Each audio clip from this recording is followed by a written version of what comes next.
to make any political statement one way or another. We're saying try and save your life and that of your family and that of the community. Here we have a vaccine that's highly, highly effective. It's easy to get, it's free, and it's readily available. So, you've got to ask, what is the problem? Get over it.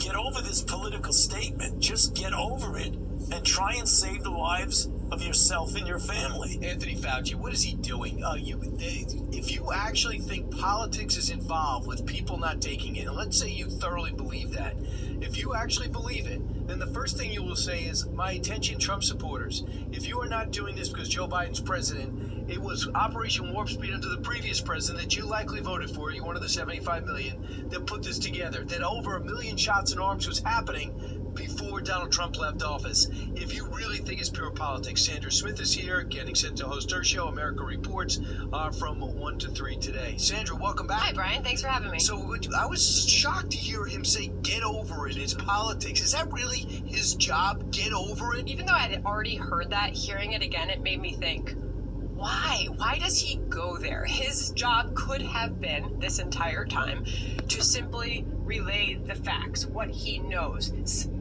obviously advise on what is best to get us through this pandemic. But it seems to me that's more of a political statement than anything. And Brian, I think this goes to the root of the biggest concern, mainly coming from the right, is the slippery slope that may come as a result of the White House saying, we're now going door to door. We're going to ring your doorbell, and if you're not vaccinated, we are going to mandate that you are. Jim Jordan tweeted out today, the Biden administration wants to knock on your door to see if you're vaccinated. What's next? Knocking on your door to see if you own a gun.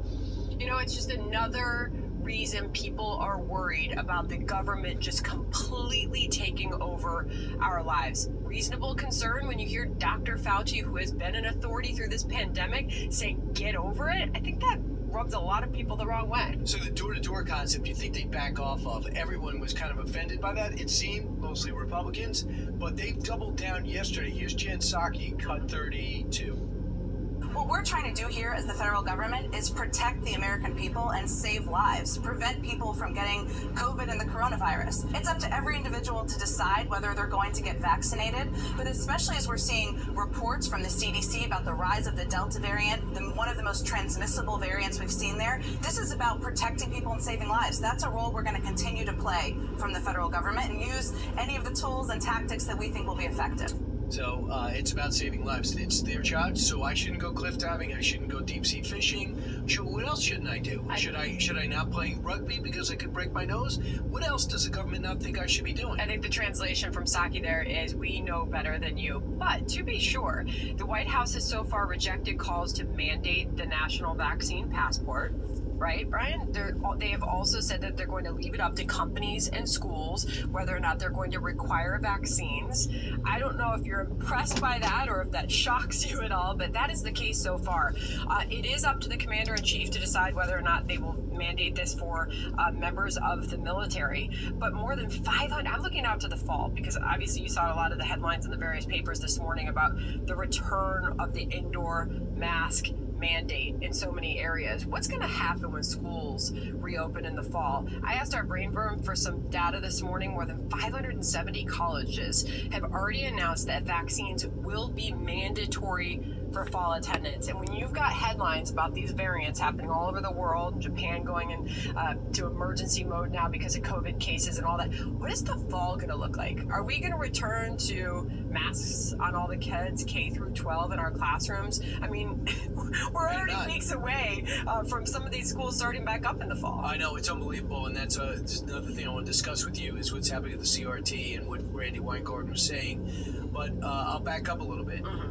My daughters, two, are going to be going, one's going to be going to college, the other one is in college. They were both told it's a private school, need vaccine to get on campus. So they did it. And one's 17, one's 19. So now 20, my bad. 18, 20. I'm going to get in trouble. Yeah. That's one bad thing about being on 77 WABC. They can hear us in New York. So they're 18 and 20. But I want you to hear another story. So you're big into the track community, and I'm with soccer. And one of the players that played with my brother has a son that's going to college this year. and his one son got the shot, no problem. His other son got the shot, and he still can't recover from it. Listen to what he told us. He was required to get the vaccine for schools. I never thought anything of it. Everything is low risk, so it's fine. And then a week later, I came home, and then he started telling me that his heart was hurting him. Next thing I know, next day, I get a call like, this bad news. He needs to go to the hospital. His troponin levels were off the chart. What they told me was normal was like 40. He had like 9,000. He's had a heart condition, and he can't do all the things he loves to do. He can't hang out with his friends and do, things that 17-year-olds do. And the biggest part, he can't play soccer in the fall, which broke his heart and my heart. Myocarditis, so he had inflammation of the heart. And as he went home, he said, I'm not recovering. He goes, how do you feel? He goes, every time my heart beat, it hurts. So they had to bring him to the hospital, and he still can't recover. He can't break a sweat. He can't exert himself. How do you tell a 17-year-old not to even, that's walking upstairs. So this went from an elite athlete, college soccer player, to this, and the dad feels guilty. And I say this, Sandra, instead of being a doctor and a politician, why not say, listen, I understand there are some cases out there of myocarditis that are popping up for teens. We're going to look into that. Part of it could be, my humble opinion, is that the kid had antibodies already. The whole family had it.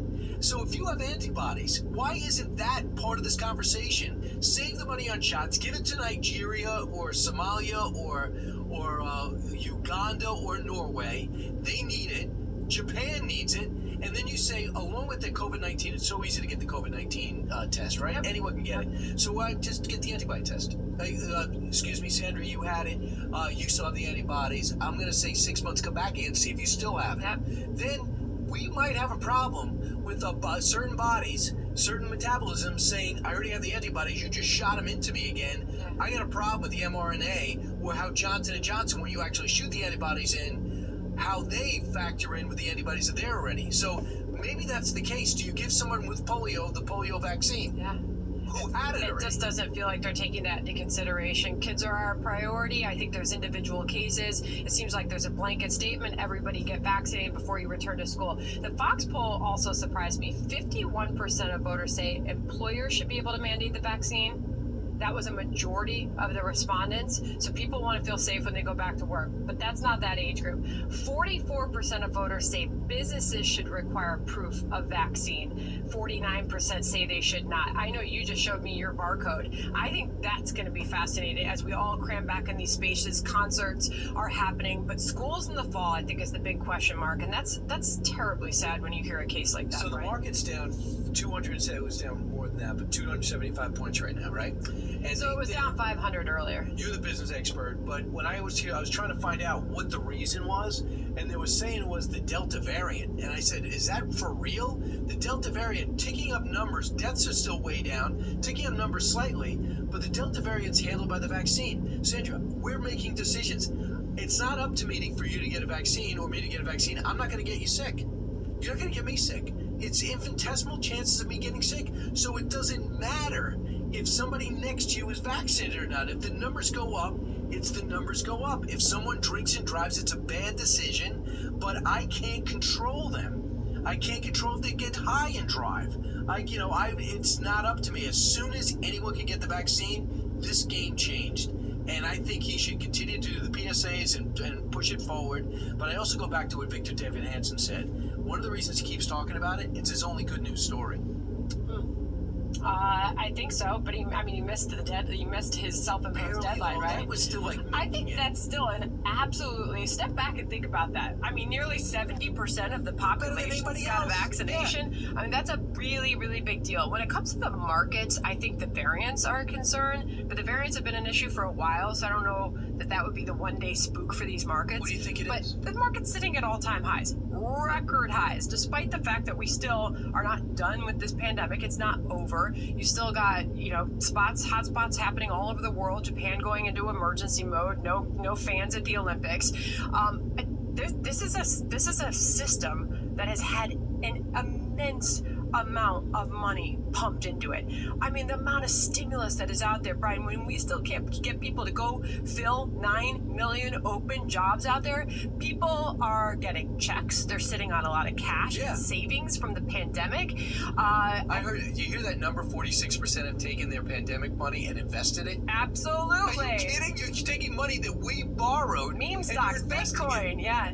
So that's a real thing. And do you think this is part of, I mean, no one talks about inflation. If I was him, I wouldn't. I would actually talk about inflation. You do. Do you talk about common goods that are affected?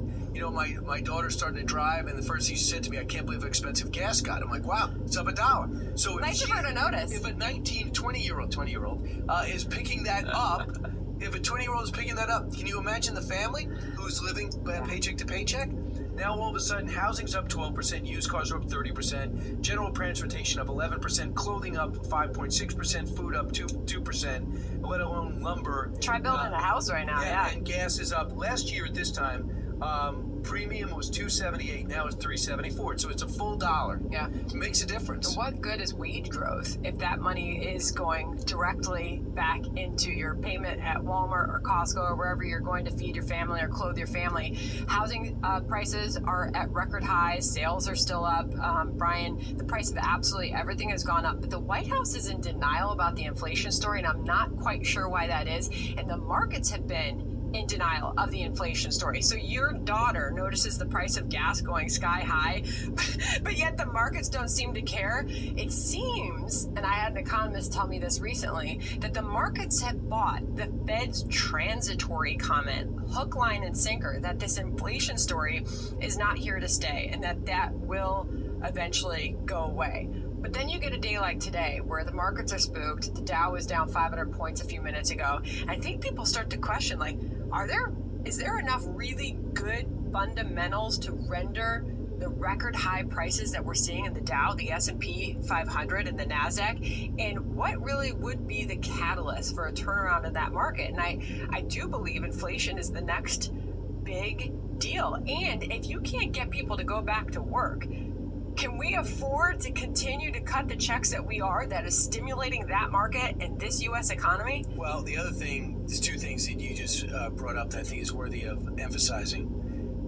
We're going to put another $1 trillion, if a bipartisan bill goes through, another $1 trillion, $560 billion, which will be new money, into our economy, a bipartisan passing. And then they're going to jam a reconciliation bill of up to $4 trillion down our throats, while states scramble to spend $330 billion of pandemic money before it's taken back or done something.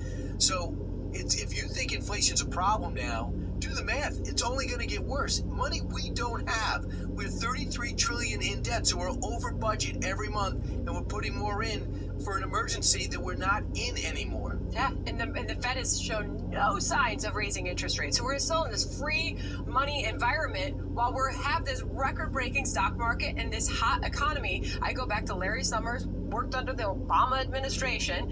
He's usually a left-wing economist. He stepped in and saying, isn't it the job of the Fed to take away the punch bowl before the party gets out of control? And that is what I believe the market's fear has happened. Hi, everyone. I'm Brian Kilmeade. I want you to do me a favor. I want you to click to subscribe to the Fox News YouTube page.